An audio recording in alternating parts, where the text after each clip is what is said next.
Yirmiyahu was a prophet, was a good chaver of mine. Never understood a single word he said, but we helped him to drink his yain. And we always have some mighty fine yain. Singing Simchat Le'olam, Kol HaYiladim now. Simchat to the dagim in the deep blue sea. Simchat to you and me. Welcome to the Haftarah Plethora video podcast, where we bring a little joy to the world by talking about the prophets and their writings, the famous and the lesser known, the bombastic and the brief, the castigating and the kind, the hallucinators and the hard-boiled. Bombastic, castigating, hallucinators, hard-boiled? Man, what are you talking about? I'm just riffing about how much variety there is in the prophets we read. The big three, Isaiah, Jeremiah, and Ezekiel, all have their characters that come through clearly in their books. And then there are the so-called minor prophets, about whom we know less. But today, for the second day of Shavuot, we're going to discuss, And I'm going to chant. and you're going to chant, the only Haftarah from the Book of Habakkuk. The Book of Habakkuk? Hey, look, I'm going to chant from the Book of Habakkuk. It's deep stuff, not gobbledygook. Hold on there, partner. Don't get carried away yet. We're going to talk about Habakkuk in just a minute.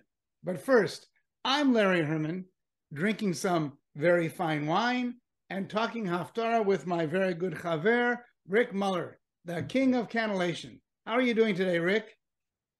You could say I'm ready to cook and sitting on tender hooks at the thought that we're reading from the Book of Habakkuk. I guess the novelty of reading from a new prophet has got you all shook up. But we'll get through this episode by hook or by crook. Rick, do you know how many books there are in this section of the Jewish Bible or Tanakh that's called Nevi'im? I don't want to be a schnook, but are you asking how many books the rabbis took to put into the Nevi'im nook? That could be a trick question, though. How's that? Well, first of all, there are two books that are divided into two parts. 1st and 2nd Samuel, 1st and 2nd Kings. Count them as separate books. And then there's 12 minor prophets and their writings, sometimes combined into one big book. Count them separately. Well, then there are 21 books of the Nevi'im. And how many of them do we actually read for the Haftarot? Well, you got me there. 18. Oh, that's a nice Jewish number. It is. The only prophets that we do not read from are Haggai, Nahum, and Zephaniah. But there are 4 books from which we only read once: Jonah, Joel, Obadiah, and Habakkuk. Okay, so what's the point? The point is, we don't really know much about Habakkuk. We know that he wrote a book with 3 chapters, and we're reading the last chapter for the Haftarah on the second day of Shavuot, except that the Sephardim also add the last verse from the 2nd chapter. So I want to read, I want to chant that verse too. Good idea. But of all the prophets, the one we read from and the ones we don't, we know the least about Habakkuk.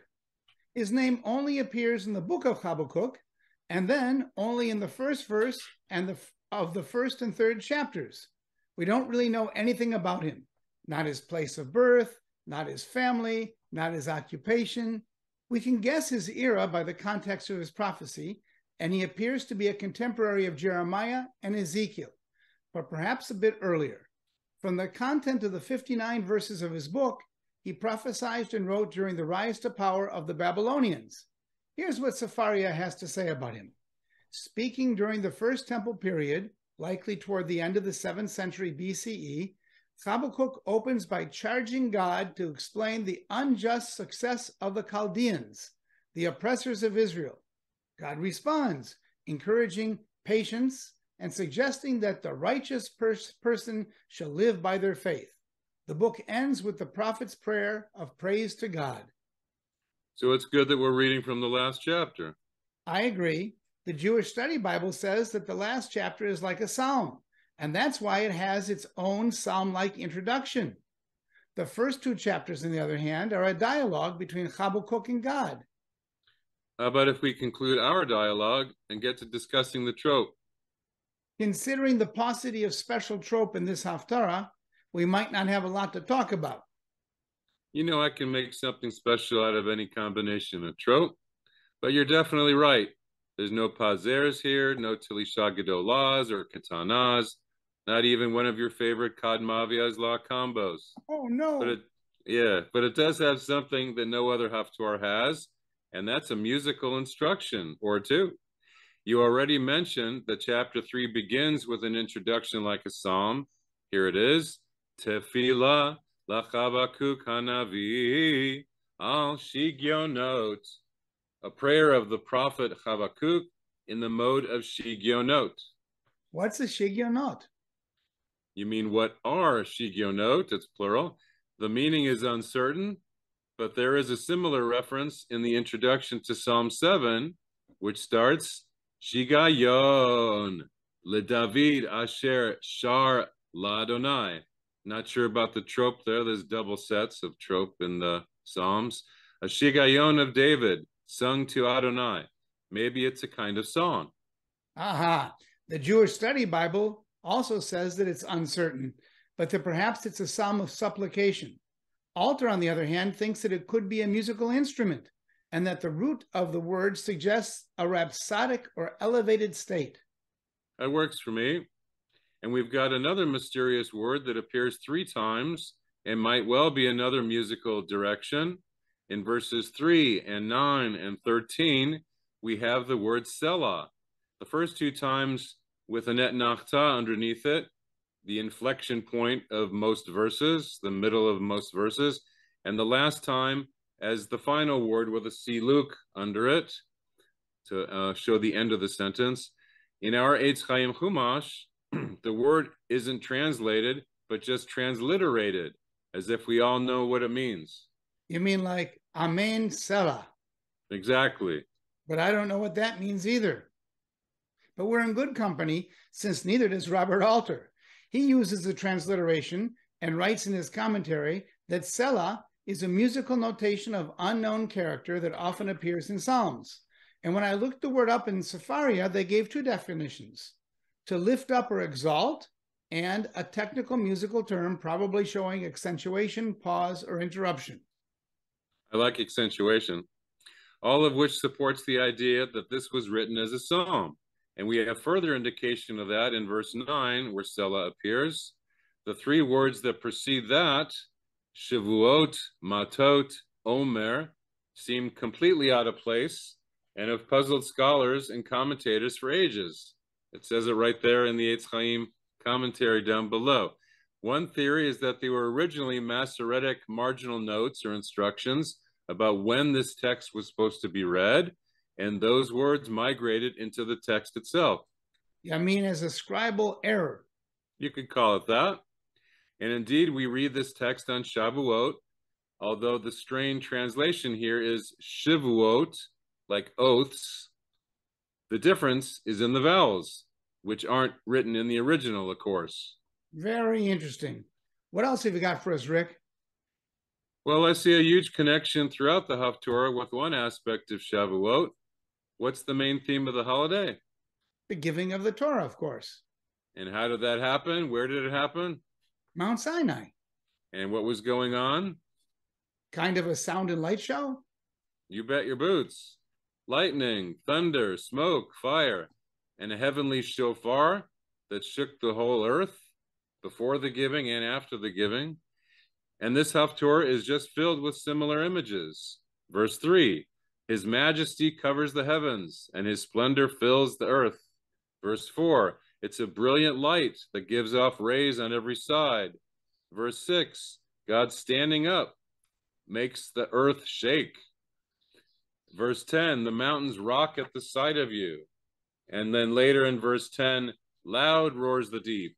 The sky returns the echo. Okay, I get the picture and the cacophony. But Rick, don't you even have one drash on the trope in this Haftarah? Of course I do. Let's go back to verse 2, which opens with Adonai, Shamati Shimacha, Yareti. with the fairly rare Zarkos-Segol combination. It's the only one here. The translation reads, Adonai, I have learned of your renown. I am awed. But a more literal translation could be, I have heard of the hearings of you. Who cannot see the repeated shoresh, shin, mem, ayin, and not think of the Shema? It's as if Habakkuk opens his song of praise to God with a reference to the most fundamental pronouncement in our liturgy, to grab the people's attention, of course. And the Masoretes wanted us to notice that by placing that rare trope combination on those words. Thank you. I was getting worried that we might not talk about the trope at all. Are you ready to chant? Almost. Just a couple more interesting tidbits, if I may. Let's go back to the beginning of the Haftarah, at least the beginning for Sephardim. They begin with the last verse of chapter 2. V'Adonai behechal kodsho has mipanav kol haaretz. But Adonai is in his holy abode, where he should be. Be silent before him, all the earth. The word for be silent, the command, is has, which is kind of an onomatopoeia, since it sounds like the word hush. Rick, it's interesting that you say that, since Alter's translation is hush before him, all the earth. Exactly. And the same verb is used in the story of the spies. When Caleb, one of the good spies, along with Joshua, quiets the people after they've heard the negative report from the other 10 spies, it's Vayahas. That's the way I do it when I read Torah. Caleb etam. Continuing, Caleb hushed the people before Moses. You know, Rick, it's also interesting that the JPS translation there is hushed and not silenced. Okay, so let's jump to the end of the Haftarah to conclude. Concluding with the end. Novel idea. Okay, smart aleck. But there's really something quite novel there. At least I think so. The verse starts, Elohim Adonai Cheli. God Adonai is my strength. But the way I read that as Elohim Adonai, one would not necessarily know that the phrase is written starting with the tetragrammaton, Yud He Vav He, followed by the word Adonai written out, Aleph Daled Nun Yud. It's pretty unusual, if not downright unique. Rick, after hearing you mention this in our discussion of the Haftarah, I did a bit of research. Elohim Adonai, that's the Yud He Vav He, followed by Adonai that you just described, actually appears 5 times.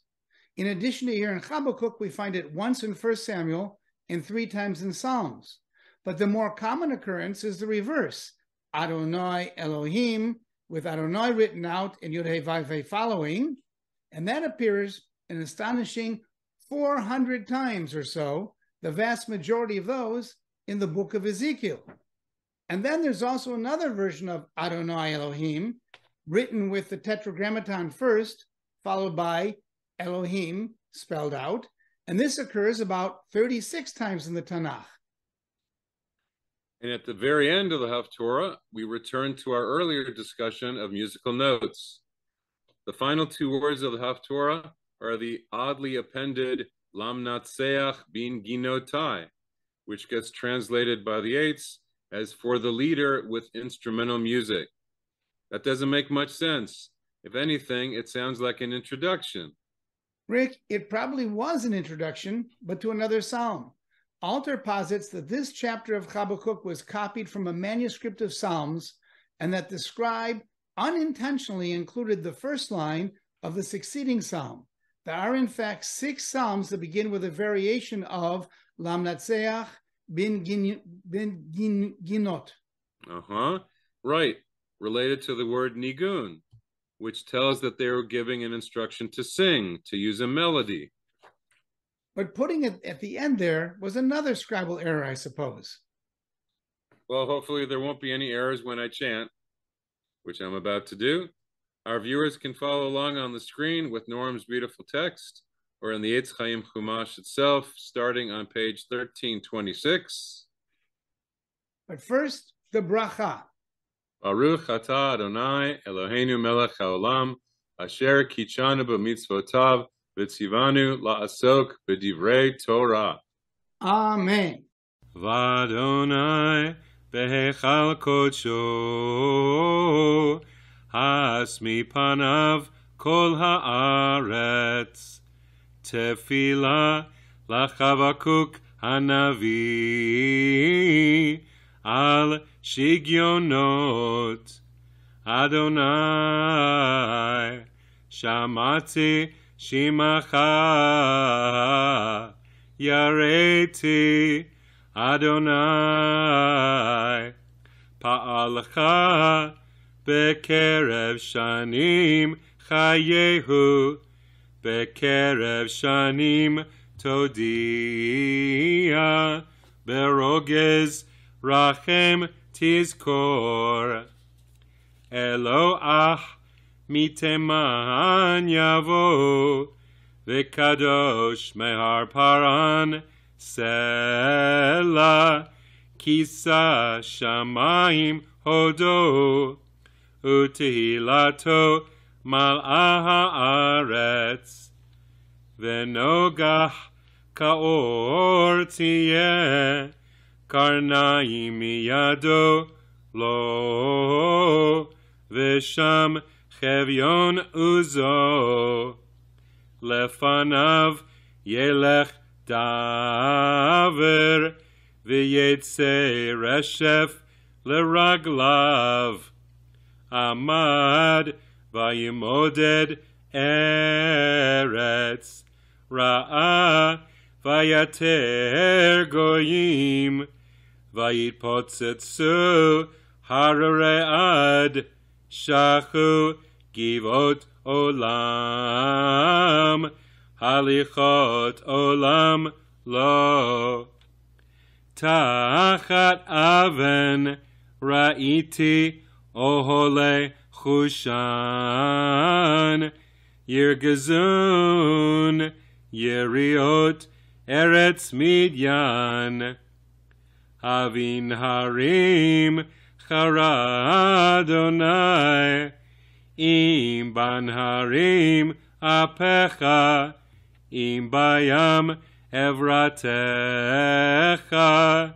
ki tirkav al susecha markivotecha Yeshua Erya teor kashtecha Shavuot matot omer sela neharot tevaka aretz ra'ucha yachilu harim zeremayim avar natan tehom kolo rom yadehu nasa shemesh yareach amad zevula leor chitzecha yehalechu lenogah barak chanitecha bezaam titzad aretz be'af tadush goyim yatzata leyesha amecha leyesha et meshichecha machatzta rosh mi beit rasha arot yesod ad savar sela nakavta v'matav rosh prazav yisaru lafitzeni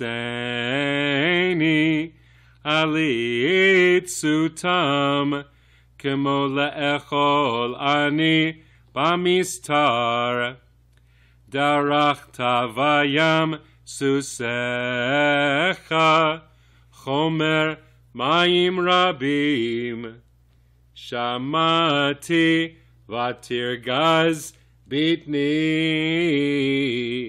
lekol tzalalus fatai yavo rakav ba'at samai v'tachtai ergaz asher anuach liyom tzara la'alot le'am yegudenu ki te'ena lo tifrach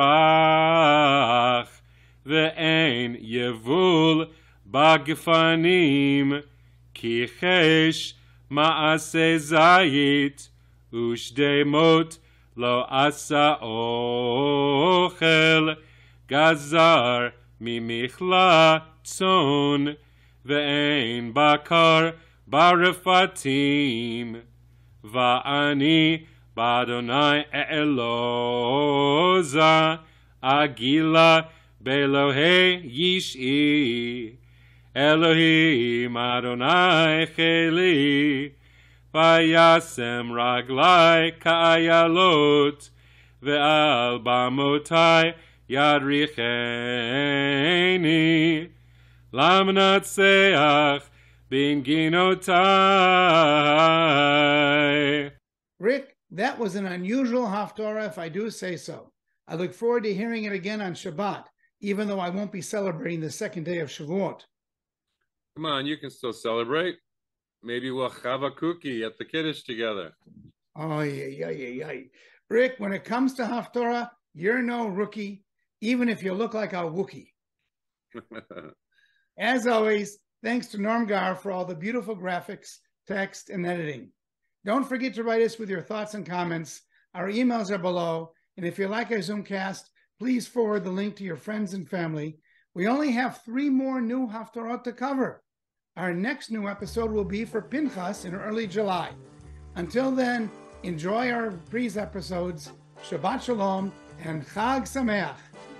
Shabbat Shalom, Chag Sameach, blintzes and cheesecake for everybody.